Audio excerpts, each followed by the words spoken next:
So this is, for those of you that haven't told about this yet, this is my do-it-yourself at-home fodder system.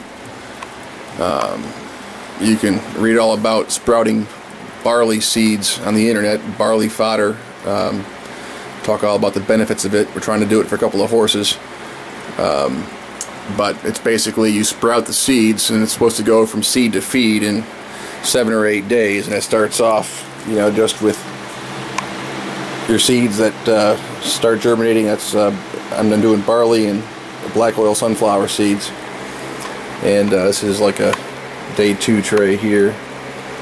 Kind of see it going, and then you start to get a couple of shoots there, and then you start seeing what it looks like after a couple more days. There's a couple little older trays there, and then on up. I've been doing this on and off now for probably about a month, and tinkering and playing and trying to get things right. The exciting thing is I've got a partner that is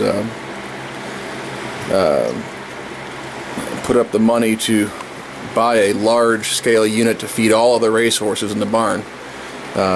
It'll be delivered in June, and so I'm doing this in the meantime, just trying to get my feet wet as to how this actually works. You know, so when the unit comes, it's not all brand new.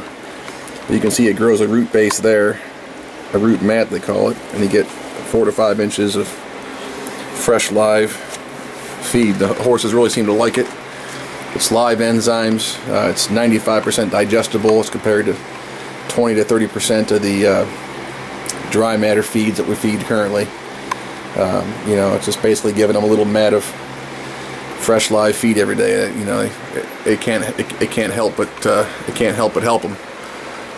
But this is kind of the direction we're going to. Eventually, hopefully, we'll be feeding all the horses this twice a day, and it'll take the place of a lot of our dry feed and a lot of the hay.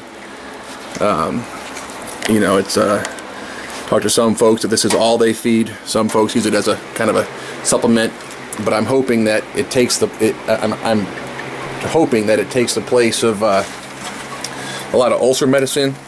You know, I spent a lot of time grazing horses that had ulcer that seemed to help them.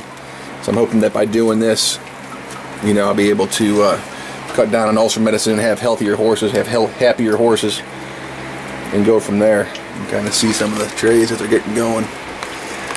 But that's what we're working on now. It's kind of the latest experiment. Pretty excited about it. Kind of cool. Different, certainly different. I don't know anybody else in the horse business doing this on the East Coast, certainly in the racehorse business. And come June, we'll have a fully self-contained trailer there at Bowie that will be growing, like putting out, you know, 30 to 35 mats a day. I guess that'll be, you know, probably 800 or 1,000 pounds a day, I guess. No, maybe 500 pounds a day. And we'll be feeding that many racehorses, maybe selling some mats to other people if they're interested. It's very difficult. You have to keep temperature and humidity totally controlled to avoid mold and optimal growing conditions.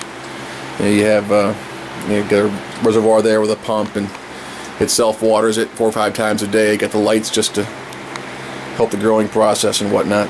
So it's pretty cool. If you have any questions about it, give me a call. Happy to talk about it. Been doing a lot of talking about it with a lot of different people. There's a lot of information on the internet if you're interested in it. If you want to look at the unit that we purchased, it's at www.fodderfeeds.com, FODDERFEEDS.com. So as soon as that's delivered in June, this will probably, you know, obviously get paid. I've actually got somebody that wants to buy this from me as soon as I get my big unit, but my wife will be happy for it. She'll get the basement back. But it's going pretty well. I haven't seen I'm still tinkering with optimal settings and all this sort of stuff. You're supposed to get, you know, 15 pounds of fodder for 2.5 pounds of dry seed. You know, I'm only seeing about 8 to 9 pounds right now, and it's taking me longer than 8 days to get there. So a couple different factors that are playing into that we're where you know, I'm looking into experimenting with. I've got some different kind of seed I'm going to be trying, see if that matters.